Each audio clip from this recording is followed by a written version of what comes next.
Welcome to another edition of the Varsity podcast. Justin, Barney, Sponge Franklin coming to you old school ways today. Switching it up, and Sponge Little is at Zoom home. style. I'm in the office today. Hey, I just had a colonoscopy yesterday, Sponge. So it's the exciting times of getting older. So back in Yeah, commission today, and man, we got sick families and kids and all that kind yeah, of good stuff. But that is the way of things and how it is. But we're here to talk some more high school football this week. And before we look at what we've got going on this week, of course, we like to look back. And Sponge, we had quite a few last week that were maybe not a surprise, but maybe some that were surprises. Fletcher, big win over Parker, 28-14. Nice little start for C4 and company. Beachside, 58, Inglewood, 14. Nice one there for the Barracudas. I've got them 10th in the rankings. Nice 45, Creekside 7, Ponte Vedra 28, Bartram 21, Mandarin 47, Atlantic Coast 0, Riverside 48, Fleming Island 39, and then Bolles, a big one over Trinity 41-7. Let's talk about a few of those yeah. ones last week. I don't think, to me, there were any big surprises. I do think the Ponte Vedra game maybe a little bit of a surprise, 28-21 over fourth ranked Bartram. I thought the defense for Ponte Vedra was the story of the game. Unbelievable performance by that defensive line. Guys were just all over the place, swarming Bartram's offensive line. I thought Bartram had one of the best offensive lines in the area, and Ponte Vedra really just carved right through them. Yeah, Ponte Vedra looked good. And what's funny is, we were kind of skeptical on Ponte Vedra before the season started, and then Nice really took it to them week one. So we're like, okay, well, Ponte Vedra may not be that good of a team, whereas Nice really good. Week one, you kind of just you don't know overreaction time, to a team because you haven't really seen them play against anybody else. So you're like, okay, a nice win for Nice. Maybe Ponte Vedra's not all what it's cracked up to be. Bartram goes on the road to a team who's not from our area and gets a win. So you're like, all right, this should be, vintage Bartram. And I think Ponte Vedra came out and kind of smacked him in the mouth. And like you said, defensively got after it. And it was a good back and forth ball game. But in the end, I think, Ponte Vedra was able to do what they wanted to do, dictate the game. So now it's like, okay. And then you look at Nice this week, how they, had a big win again. So you're like, okay, Nice might be a for real team this year. Drafts might have them boys rolling. So you're like, now where is Bartram and Ponte Vedra on the pecking order from that? So I think, Ponte Vedra looked good. Now the question is, where does Bartram go from here after getting, their first loss on the year? And they've got a tough one this week. They're actually playing on Thursday nights up in Ware County, and Ware County is Yeah, a different beast. And I love South Georgia football and Georgia football in general, and people who have never been to a South Georgia game or a game up in even in Valdosta or somewhere really do not understand the difference in Georgia high school football and Florida high school football. There is nothing yeah, in our area save for maybe a big game in Baker County, a big game at Lake City, Columbia, maybe at Madison County if you got a big game there. There's nothing in our our cluster area that yeah, compares to what it is like up there in South Georgia. I've been to Valdosta games back when I worked at the newspaper many years ago during their heyday. Even Charlton County during its heyday. That's a tiny program. Brunswick and Glen Academy, just it's so different up there. And I went to Ware County's game last year. I think their week one game when they were returning as state champs. A couple of years ago, they went 14-0 and won the state championship and were regarded as one of the best teams, if not the best team in the entire Peach State. So it's just different. There's a different vibe up in Georgia football, and Bartram is going to go up there on Thursday. It's going to be a tough place to play. And Ware County is a very talented team, and I do think the Gators probably get the edge there just after seeing what Ponte Vedra did to yeah. Bartram's line last week. So a big challenge for Bartram after losing to Ponte Vedra for just the third time in that series history and having to go on an immediate road trip to Ware County. That's a tough one for Corey Johns and his team. A couple others from last week's Sponge before we jump ahead to this week.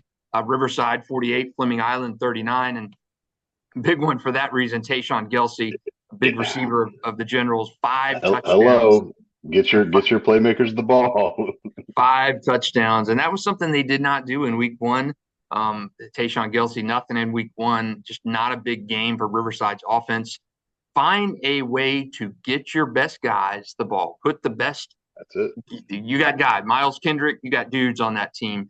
Glenn Foreman the third, get the ball in their hands, and Antoine Nicholas and the Generals found out a way to do that last week. And defense is still struggling. They gave up 35 to Right. Oak Leaf in week one and 39 last week to Fleming Island. But man, if you can score like that, that's remarkable. And that's what you have to do. I mean, Billy Napier, take notice, get the ball in your playmakers' hands. And they Yeah. did that last week at Riverside. And you saw just how special Tae'shaun Gelsey is. Yeah, like I say, that's what we said week one. It's like, okay, why are these guys having limited touches? Why are they not making plays? Obviously, I guess give credit to Oakley's defense, but on the flip side, force feed these guys the ball, and that's exactly what they did against Fleming. And I know, we were trying to figure out how good Fleming Island was because they had a weak opponent week one, so it was take nothing with that, but then you finally played, with a Riverside team who we both thought was one of the better teams in the area to start the season. And, they did what they needed to do and they beat a Fleming Island team. And like I say, when you have your best player, one of your best players, obviously have 5 touchdowns, that's big time. So take note of, like you said, doing that for the rest of the season and just continue on. And then hopefully your defense catches up and your offense can just be productive every week. So, like I say, hats off to them. Like I say, they figured that out at least. So their schedule, it's manageable. They got some tough games down the stretch, but as long as you get those guys, the ball in space and make those guys be able to be creative, we can get scores like 5 in a game. That's big time. Crazy performance. That's a Yeah, career to a lot of it people. was it And was Tayshaun highlights had for it in sure. too. He's such a matchup freak that you're not going to have anybody on him this season that's really going to be able to size him up and control him 1-on-1. He's that good of a player. He's Right. a big body. He's gonna be a tight end in college, and he's a Yeah. receiver now. And you're going to see that the mismatch each week for Tayshaun. So we'll see what he can do going forward. But a great bounce back win for the Generals of Riverside last week against Fleming Island. Last one from last week that we'll talk about in depth is Bolles 41, Trinity Christian 7. Knew that was going to be a big one-sided type of game just because Bolles, I think, rebounded from that Reigns loss in week one, came out of that game with a lot of data and said, hey, we need to do these things better. And Trinity is, despite the pedigree and the name recognition, they're a young team. They're rebuilding. Yeah, they're too They've young. got a lot of young faces on this team, and Coach V and everybody over there doing a good job to get everybody grown up and programmed to the system kind of quick. But it's going to take some time for those guys. And you win over Ed White in week one, give you some confidence, but Bolles was a little too much to bite off and chew in week two.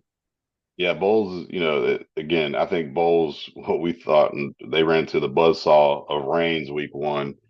And, they played in that game for as long as they could. And then eventually, the talent showed up to where they didn't have enough. And that's kind of what happened to Trinity. Like they're not as talented yet. They might be talented as athletically, but they're just not there with the experience and just playing the high school game. It's in a sense, it's almost like a JV team is like the core of your guys. And when you're relying on such youth that just does, they don't have the experience. They don't have the wherewithal to play with some of these older kids. Like, Naeem Burrows, who played as a ninth grader is now in year 3 is a seasoned vet compared to these guys, so the Gresbins, that's a tough dude to tackle, when you're a young guy on defense. So just they're definitely taking their lumps. I wasn't surprised at the number at all. Even looking at the stats, like I told you before we got on here, it wasn't like so lopsided. You're like, man, Bowles just dominated the stat sheet. It was just, part of that was field possession and where they had it. I think they ended up with like 150 more total yards, but it wasn't like 500 yards of offense that Bowles put up with 41 points. So uh, Trinity and G Scott and those guys, V-Man, like I said, they're trying to figure out how to create some stuff for those young guys because obviously they're struggling in the passing game. So when people know you can't pass, they're going to load up to stop the run, and then, like I say, then what do you do on offense? So they're figuring some stuff out, and like I say, it doesn't get any easier this week. So like, there's no rest for the weary with Reigns coming. So I think they're in for another long one this week too. It's going to be kind of one of those seasons, I think, for Trinity, and even a UC team who is 0-2 this season to start Yeah, out. So a little bit of a not necessarily changing of the guard, but some youth showing early for some of these yeah, programs who were more of the perennial type teams in town. Last one from last week, not necessarily big from a result perspective. Mandarin 47, Atlantic Coast 0. They keep the Principal's Cup again. It's a third straight shutout for Mandarin over Atlantic Coast. But the bigger thing in this game is the loss of quarterback Tramell Jones. He was perfect passing yeah, in that game, throws a touchdown pass in that game, and then leaves with a leg injury. Come to find out, it's a pretty significant leg injury. He's going to miss some significant amount of time for Mandarin this year. So not sure season ending or it's going to be a little bit of time, but he posted on social media site X this week that he was still going to be supporting his team and he was poised for a big comeback at some point. So unfortunate news when you lose a quarterback, when you lose an Elite yeah, 11 quarterback who led your team to the state championship game last year. You've got so many pieces in place for a big season. That's a huge loss for Mandarin. Now, the flip side of that for Mandarin is they have a lot of talent outside of Tramell Jones. I mean, we've got Jamie French, Bryson Wright, Drake Stubbs. I mean, the embarrassment of riches on Mandarin, but who is going to be getting those guys the ball? And can Mandarin, with all those studs and blue chips, navigate that loss of Tramell Jones and still not let it miss yeah, it flip? Freshman Knox Annis came in reserve after Tramell's injury last week and ran for a couple touchdowns, threw the ball okay. But he's a freshman and he was a darn yeah, good middle school player. But you get up to that right. and the talent that Mandarin's playing, you certainly have questions. Commander to me was earmarked for that state championship game with Tramell, and now you're having to readjust and think things. What does this injury kind of do for Mandarin's championship hopes and kind of looking forward for them? Yeah, it's in a sense it's devastating. Um, not to say that, you're putting everything on this freshman to be, the guy to carry the load. I mean, that's a lot. And here's the thing, the way the schedule sets up, I think they're going to be fine, to figure out, what's going to go on for the regular season, and he might be able to carry the load, versus their schedule for like local game. Like obviously, I would they're not going to beat IMG, in a couple of weeks. But and then I don't know how long he's going to be out for, but St. Augustine's a long way away. But it's more so, that what do they do to just try to, like, I guess, band-aid it to just figure out to let this kid learn to maybe he makes growth leaps and bounds and is able to get the balls to the play. Like I say, you got freaks at receiver. So, make the offense easy for them. The running game is going to have to be a big, focal point to be able to create, to where teams can't just be like, let's just load up and stop the run because we don't respect this kid throwing. I mean, that's what I'm assuming teams will do that. And you might get some of those one-on-one matchups that you want with those big time receivers because you still got to respect those guys. But that's a lot to ask for a ninth grade kid. And like if he's out for the year, it brings them down to where I just don't think they can win a state title because when they run into those teams that like a Lake Mary, who has a full complement or whoever, Columbus or all the teams from Miami, it just doesn't matter. Like that is a huge part of. We talk about it all the time. Why are teams so good across the high school, college, and NFL landscape? When you have that signal caller, when you have that guy who's been there, who knows the offense, the best teams have the best quarterbacks. Look at what's happening like at Florida State. DJU is not the guy. Is Graham Mertz the guy? No. Georgia's got a quarterback. Carson Beck has been their guy. The NFL is Trevor Lawrence the Jags guy. CJ Stroud, like, so just all across the landscape of football, when you have that quarterback, which a guy who's been in that system for multiple years, and he's the guy that is like, I mean, he's almost been perfect this season, and it's devastating for me because I was like, we don't get to watch it now, so it's hopefully, like I said, they're going to be able to get this young guy into the flow just to where they can kind of like hold the season afloat, and hopefully he gets back. Hopefully Tramell gets back at the some point this season is all you can hope for. Yeah, unfortunate. Tramell's such a good kid. He was closing in on DeAndre Johnson's Duval County passing record, or area passing record, I should say. It's a very unfortunate break for him, and he's put his time. He's not a guy who's transferred in and just a ringer.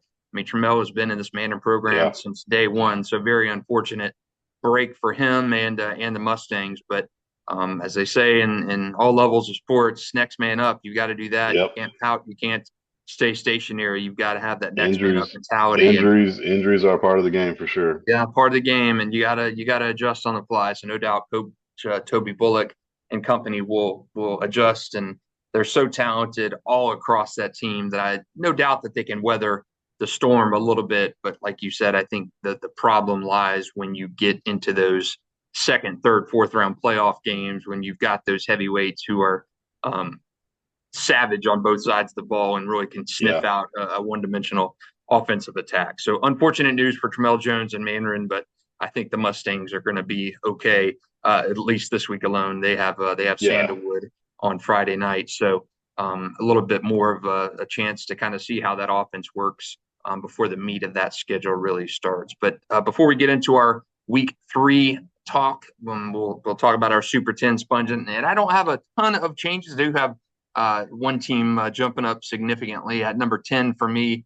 I've got Beachside. Beachside has not lost in a long time. 11-game hey, winning streak, the you're right. longest in our Florida coverage region. But until they really beat somebody of substance, I'm going to have them locked into that number 10 spot. They've got Menendez on Thursday night this week. But man, the offensive attack is looking good. So They're Beachside at scoring number points. 10. They're scoring Yeah, points. yeah, Beachside at number 10 for me. Number 9, Bartram Trail, the big drop of the week. They go from number 4 all the way to 9 after that 28-21 loss to Ponte Vedra. Challenge, a challenge there for them. Ponte Vedra at number 8, they're back into the Super 10 for me after falling out after that week 1 loss to Nice. Oakleaf, number 7. I kept them at 7. I think them and Nice are very comparable, but Oakleaf beat Orange Park in week 2. To me, not the level of Yeah, competition you see with a big jump. So Oakleaf 7, Nice at 6 for me. I really like Nice. Really like what Colin Drafts has done with that team. They allowed 7 points in each of their first 2 games, so that defense is cooking. Expected the offense to be kind of the ringleader, but man, that defense is really doing well for the Nice Panthers early. Number 5, I've got Bolles. 4, Bradford. Big win for them over Denellen last week. 3, 2, and 1 are all the same. Rain, St. yeah, Augustine, and Mandarin. yeah. Mine's pretty much we've got the same top 7, 8. We're saying we're the same all the way. We're the same all the way through. My bad. Now that I look at it, now you're going through it. Yeah, Manor St. Aug Reigns, Bradford 4, Bowles 5, Nice 6, Oakley 7, Ponte Vedra 8, Bartram 9, and then I had Riverside in my top 10 last week, so they stayed in obviously by beating Fleming Island. But I don't have a gripe right now with giving Beachside love. They're 11 in mine. I'll get Beachside 11, in mine. But yeah, pretty much I'm agreeing with everything. Bulls obviously bounced back with a big win against Trinity. The top 4 obviously are doing their thing. I also Nice has been the surprise team so far to me in the first 2 weeks. Like you said, their defense is cooking, but guess what? The offense is also scoring. Like they annihilated Creekside last week. 45-7 blowout. That we didn't see that coming. And then obviously the week 1 win against Ponte Vedra, who we both had respect on, and they were kind of the bottom half of that top 10. And then we see Ponte Vedra obviously is a pretty good team this year as well. So, Yeah, like I said, and to it's me, I could have Riverside in the top 10 as well yeah, too. They're that good. It would be interesting to me because I don't know who I'd pick between Riverside and Beachside if they played. right.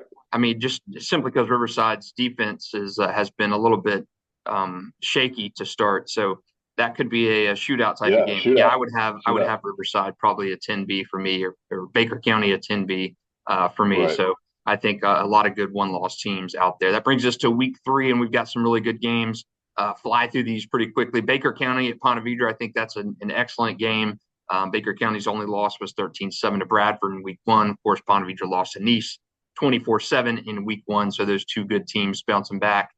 Bolles-St. Augustine, that's our Varsity 4 game of the week. You can check that one over on news4jax.com and News4Jax Plus. Our pregame for that one starts at 6:50, and that goes right into game coverage at 7. That is going to be an explosive matchup. Our matchup of our number 2 and number 5 teams. I think Bolles feels a little bit better since that week 1 loss to Rains. That's an excellent game.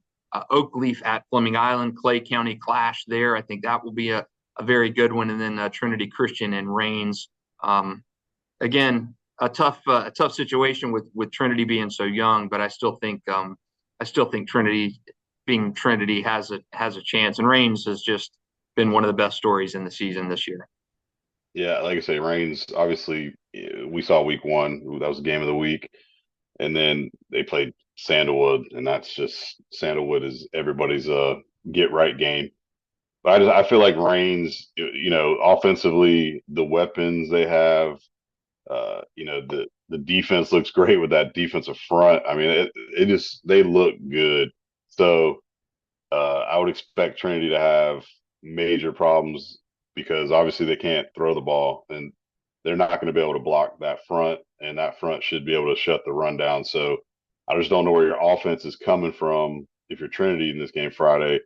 And then on the flip side, that young secondary is going to be majorly tested with TJ Cole and all those receivers that Reigns has. So I think you're in for a long night Friday night. Range is just good. I mean, they are elite this season. Donovan Maslin, I told Donovan Maslin a couple times that I think this is the best team that Range has had, maybe even better since they went back to back under Coach Duran Wiley. So many pieces on Range. They figured out the offensive portion. They've got a glut of receivers who can catch the ball and stretch the field. Credit to former Range receiver, now receivers coach Rick Wells, getting the job done over there with those guys and instilling his knowledge. So Range, I just think they've addressed some of their offensive issues that have plagued them over the years, with just having a good rushing attack and not enough passing, or having enough passing, not enough rushing. So at least early on, to me, Range looks every bit as good, maybe even better than advertised. Baker County, Ponte Vedra, I think two good defensive teams taking flight again. I like Baker County. I like Ponte Vedra. Got a chance to see them up close last week. To me, that game, the defensive line of Ponte Vedra really just wreaked havoc on Bartram Trail's offensive line last week. And Ponte Vedra's got enough offense to be good. Yeah. They have Brian Case back there running the ball, Drew Price throwing. I thought Cam Titi had a good game last week, catching the ball, a great spin move touchdown. Left like 4 Bartram defenders in his wake en route to the end zone. So I think both of these teams are good on defense and have a good enough offense to get by. And Ponte Vedra, what they did last week so well was just control the clock, drain the clock, ran to their strengths, didn't try to break the bank, throwing balls downfield, just kind of nickel and dimed, and just took Bartram apart really with those types of plays. Yeah, no, that's honestly, if you play to your strengths and that's your style of play, and you can keep Bartram's usually high flying offense on the sideline, guess what? That's the MO. So I think Baker County kind of lives in that same system and style too. So it'll be a clash of the two styles of who can do it better, obviously, because both defenses are good. I would lean towards Ponte Vedra just because I think they have a little bit more juice on offense. But and obviously playing at home as well, so they don't have to go to Baker County, which is also, like you said earlier, if you're going to get your best small feel of like Baker a atmosphere, that's probably the one of them. So you don't have you're at your place, so you don't have to go to that environment. So you can feel a little more comfortable at home. So I feel like Ponte Vedra maybe have found something last week after getting beat in week 1. So I like the Sharks against Baker County, but like I say, Baker County's D is going to be ready to play too. So it's going to be, I take the under. Yeah, it's good. Baker County bounced back big last week, beating Palm Bay. So that's going to be a good one, really good one. Wish I could watch that one on Friday night. Our third one this week, Oakleaf at Fleming Island, good Clay County clash. Fleming has kind of been hot and cold. Offense struggled in the first half against Clay in week 1 and then cranked it up and got going in week 2. This past week, I don't believe Sebastian Broughton, their starting quarterback, was playing, and they lost a shootout to Riverside. They couldn't cover Tae'shaun Gelsey. And Oakleaf has been an unbelievably good surprise story this year out of the gate. I mean, they started 2-0 last year and then lost just about every other game. They won one the rest of the way. It finished 3-6. So a bit of a rebound this year, but this is where it kind of all went south last year for Oakleaf. So we'll see if they can kind of bridge that gap and keep it going. By all accounts, Christopher Foy has really righted the ship. And his son is toting the ball well at running back. They've got a transfer at quarterback who's just airing it out and gashing teams.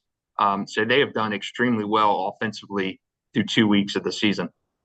Yeah, going back to us saying Nice, I think definitely Oakleaf is the other big surprise team who's really playing well out the gate.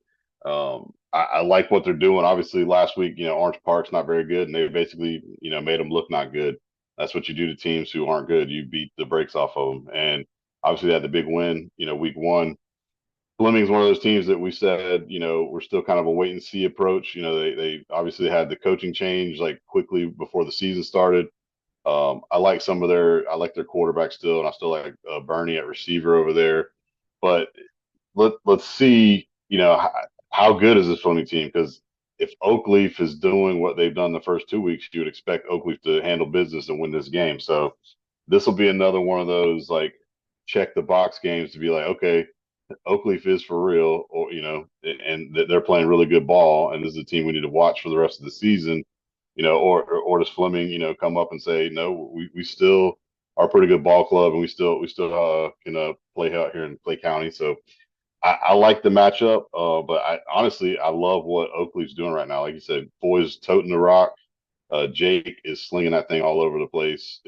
Offensively with them, and defensively they've been playing good too. So like they've been playing good on all levels of ball, and the Oakleaf Knights might be somebody that we're looking at, 5 or 6 weeks from now, being like, this team's for real. So Yeah, they I look like like it that. early. They look like it Yeah. early. So like you said, that same thing last year. 2-0. Let's not overreact. Let's let the season play out, and let's see them if they're 6, 7-0. 5 or 6 weeks from now. So I like the matchup, and I like them to get the win too. So I think they're going to be 3-0 after this week. Yeah, I'm in agreement with you. And our big one is our game of the week. Bolles going down to the Foots and playing St. Augustine, a 5-2 matchup. And St. Augustine won this game last year in a classic, unbelievable finish, touchdown catch in the end zone. Of course, there's a touchdown catch. I kind of want to throw up ball with just a few seconds remaining in that game, back and forth. Talked to Matt Toblin earlier today at Bolles, and he said this game is just, St. Augustine's going to score its points. So our offense has got to be ready to respond. And that's something that they did not do in week one against Reigns. And going in, St. Augustine's going to probably score 35 in this game. They have an embarrassment of riches offensively.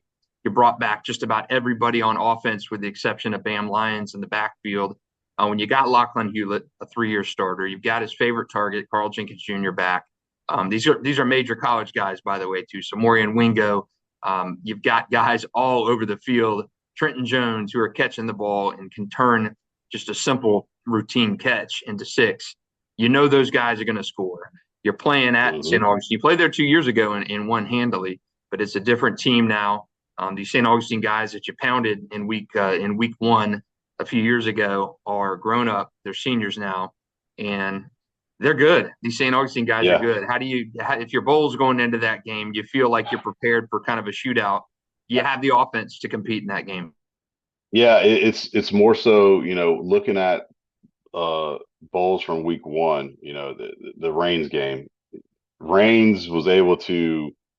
The scary part with that is, I think St. Aug's probably better offensively. With take nothing away from T.J. Cole, but like the Lachlan Hewlett has been with his guys longer. Now, granted, maybe at the end of the year we're like, yeah, no, T.J. Cole and all these receivers, they came together and they were obviously they're hands down probably the second maybe best unit, maybe even besides Mandarin. I guess that's going to change, like I say, with the quarterback situation. But all those receiving cores are like dynamic with major weapons. So your quarterbacks are big time. So I think watching that Reigns game against Bolles, you got to think St. Augustine can do this similar and be able to throw it kind of on that secondary a little bit. And they obviously didn't get tested at all last week against Trinity in the secondary. So I like what St. Augustine I think can do on offense, and I think like you said, if they're going to score 35, can you score 35? And that's where I think you got to lean on the St. Augustine defense, saying that can we cover these receivers like Naeem Burrows and Collier and those guys, and can they put the pressure on Ethan Drum, get after him? Or does Bowles take the approach kind of like they did in week one against Reigns and kind of slow the game down, trying to run it a little bit, keep St. Augustine on the sideline? I don't know what the approach is going to be, what the game plan might be, because Bowles can lean on the running game. But again, I think St. Augustine is going to be ready to stop the run and say, let's get after Ethan Drum and not let him just pick us apart. So we could be in for a shootout, but it's going to be which team's defense obviously comes to play, and I would lean towards the side of St. Augustine defensively. Yeah, and I kind of split on this game because I think Bowles' coaching staff is one of the best in town. I think St. Augustine's coaching Definitely. staff is one of the best in town. And I really think these guys, these coaches, and Brian and Matt, I go way back with those guys. And when Matt was an assistant at Nice and Brian was an assistant at St. Augustine, they've seen these games firsthand, how big these games are, these types of games are. Matt coached at Nice when the Tebow years were there and saw these St. Augustine games firsthand, how impressive those games were down there in St. Augustine, where those two teams lit and just kind of lit up the area and played. So he knows what that big game is about. So it's almost like you don't want to put too much pressure on your guys. Like Tim Tebow felt like he had to win those games years ago, put everything on his shoulder, and it's probably why they lost. Nice didn't Right. start beating St. Augustine until Tebow graduated, when that was a little bit more spread around. So I think you're going to see a very varied Bulls attack. You've got Emmett Gresman, Ty Neal out of the backfield. I think you're going to have Ethan Drum throw the ball well. He's been kind of bottled up this year. Statistically, at least, he didn't have much Yeah. success against Reigns, and he had okay success against Trinity. But I think you're going to see a varied attack against St. Augustine. I don't think you're going to be able to throw the ball exceptionally well, and I don't think you're going to be able to run the ball exceptionally well if you're planning on doing one of those two things. You've got to vary that attack and switch it up. And with St. Augustine, I think they're going to throw the ball well, and you're Yeah. going to have to try and cover all that the embarrassment of talent they have catching the ball. And Lachlan, he's a surgeon with the ball back there. This guy been in the offense for 4 years and knows how to get it done, knows his receivers. I think we're going to be in for a shootout. I don't think we're going to see a 17-14 game. I think No. we're going to see a 35-34 type of game down there on Friday night. It's going to be a great one. Glad we'll be streaming that game, and Yeah. awesome one to watch. We've had two great games of the week right out of the gate. Bulls Reigns 32-23 in week one, and then Ponte Vedra 28, Bartram Trail 21 in week two. So Bulls St. Aug, our game of the week. Who do you like in that one, Sponge? I got to go St. Augustine just because I love that. I love Carl Jenkins. That's my boy. Lachlan Hughett's been great. But on the flip side, I do like Naeem's awesome, and Ethan Drum's been a guy, who's been around for a while. It's finally his time to shine. But I like St. Augustine. I've liked them, since going into last year. I think they got a little bit better personnel, so we'll see how it shakes out. But what's awesome is the fact that that we are streaming these games now, so everybody can watch these guys. If you can't get out to a game, and we talk about them, you actually get to see the game. So I think it's a great thing, for people to that to be able to let these, not only for the kids to be able to be on slash TV, slash streaming. That's how the new wave is, anyways. You're on TV.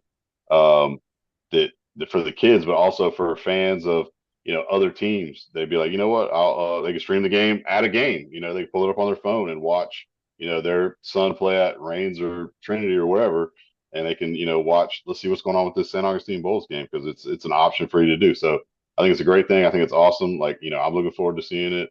And it's like I said, we've selected three pretty good games so far. Yeah, right out of the gate, it's been good, and we've seen a really good freshman in week one, Asher Gatto, the Bulls defensive lineman. We're going to see him again on Right. Friday night. I think St. Augustine's going to have a handful with him. I know I've mentioned his name multiple times, but I think with Bryson Wright at Mandarin and Asher at Bulls, I think we're going to have two of the top players in the state. Bryson 1, Asher 2, or Asher 1, Bryson 2.